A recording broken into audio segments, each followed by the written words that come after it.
Buenos días, buenas tardes o buenas noches, según a la hora que estén viendo este video. Hoy voy a hablar de los derechos de autor. Yo soy Aruata Huaycani Álvaro y bueno, comenzamos con el video.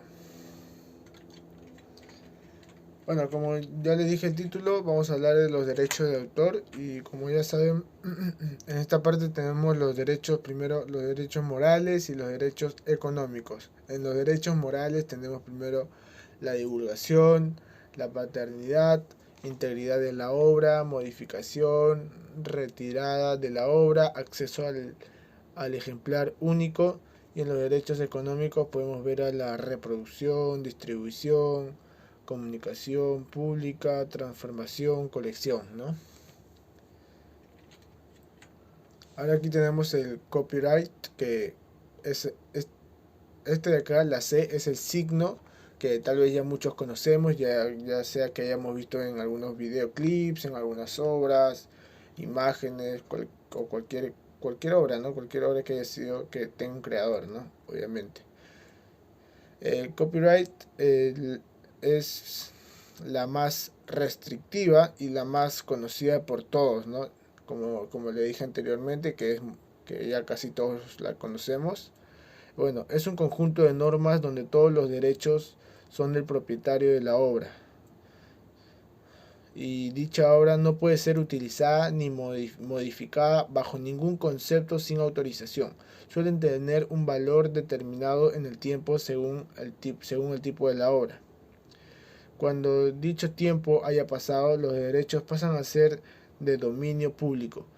Es importante saber dos cosas. El registro de una obra no es obligatorio, ya que con la simple creación de la misma los derechos quedan ligados.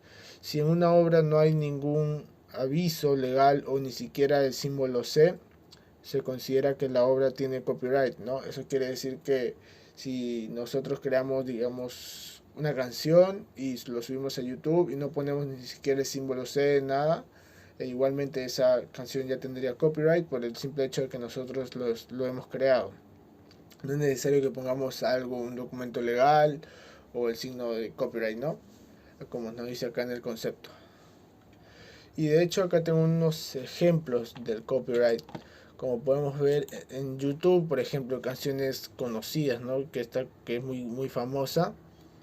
Eh, Podemos ver, mira, cuando ponemos en la descripción, se puede ver claramente acá el copyright, ¿no? Como dice, video by Luis Fonsi performing Despacito, y el símbolo C, que es de copyright 2017 Universal Music Latino. Y no solo en las canciones famosas, no, o no solo en esta canción, sino mira, por ejemplo, vamos a agarrar cualquier canción que está acá en esta lista, por ejemplo esta, y vamos a ir a la descripción. Y como podemos ver, igual que la anterior canción, también tiene copyright, ¿no? Como pueden ver, oficial music video by Pedro Capó y Farruko Performance C 2018 Sony Music Entertainment US Latin LLC, ¿no? Como podemos ver. Ahora procedemos con la siguiente. Bueno, ahora tenemos el copyleft, que se podría decir que es lo contrario al copyright, ¿no? En este grupo de licencias creada en el ámbito informático a principios de la década de los años 80 garantiza el derecho de cualquier usuario a utilizar, modificar y redistribuir una obra y sus derivados siempre que se mantengan estas mismas condiciones de utilización y difusión. Las obras pueden ser tanto un programa informático como una obra de arte, cultura, ciencia, etcétera. Y aunque no siempre se sepa, y aunque no siempre se sepa una obra derivada que haya sido mejorado o desarrollado, puede llegar a ser comercial o, no es cierto o no comercial, ¿no? Pero y esto no quiere decir que que es gratis, ¿no? Por ejemplo, en un ejemplo de copyleft es Linux, que es un sistema operativo que es de libre comercio, que también cualquiera puede utilizar sin pagar, cualquiera puede modificarlo y de manera que pueden aportar, ¿no? a ese sistema operativo, pueden hacer mejoras o pueden distribuirlo por cuenta propia, ya que no tiene copyright. Y bueno, esto sería el copyleft. Y como ya les di el ejemplo, un ejemplo claro es Linux. Ahora vamos con el Creative Commons, que esta es una licencia que permite a los autores poder decidir de manera en la que su obra va a circular en internet. Es decir, los autores pueden ceder a otras personas algunos derechos, ¿no? O sea, con condiciones, y mantener otros. Estas licencias son gratuitas, solamente debe ser autor y titular para poder licenciar una obra, y al igual que el copyright, el registro no es obligatorio, ¿no? Importante. Algo importante es que una obra tenga cese no significa que no tenga copyright.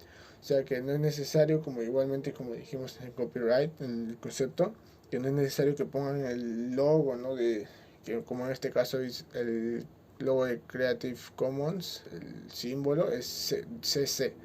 No es necesario que tenga eso para que tenga el Creative Commons, ¿no? O sea que si vemos una aplicación, algo que no tenga el signo, no quiere decir que no tenga copyright, ¿no? Porque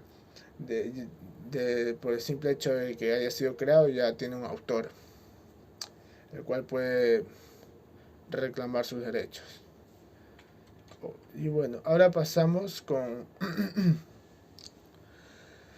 algunos casos de violación de derechos de autor. En este caso, el primer caso que tenemos aquí es ¿no? Les voy a leer el caso. En este caso específico, todo comenzó cuando el periodista gráfico Daniel Morel publicó imágenes del terremoto de Haití en Twitter. La gerencia de noticias AFP encontró y usó las fotos sin licencia. Otra persona también diseminó el trabajo de Morel usando Getty imágenes, ¿ya? Las cuales fueron vendidas más de 820 veces a otros medios, sin que el fotógrafo recibiese ninguna compensación. En este caso, Morel exigió 120 millones en daños, ¿no? Imaginen, 120 millones de dólares en daños. Eso es lo que exigió Morel. Pero la corte declaró que, de acuerdo con la legislación estadounidense en derechos de autor, las imágenes fueron usadas sin autorización. También determinaron que Getty alteró deliberadamente la información del origen de la foto, violando así la mencionada legislación. Getty Images y AFP tuvieron que pagar 1.2 millones de indemnización. Como pueden ver, ¿no? En este caso, estos que violaron esa ley, los derechos de autor, tuvieron que pagar 1.200.000 de indemnización en dólares, ¿no? Es una gran cantidad. Por eso siempre hay que tener cuidado con los derechos de autor.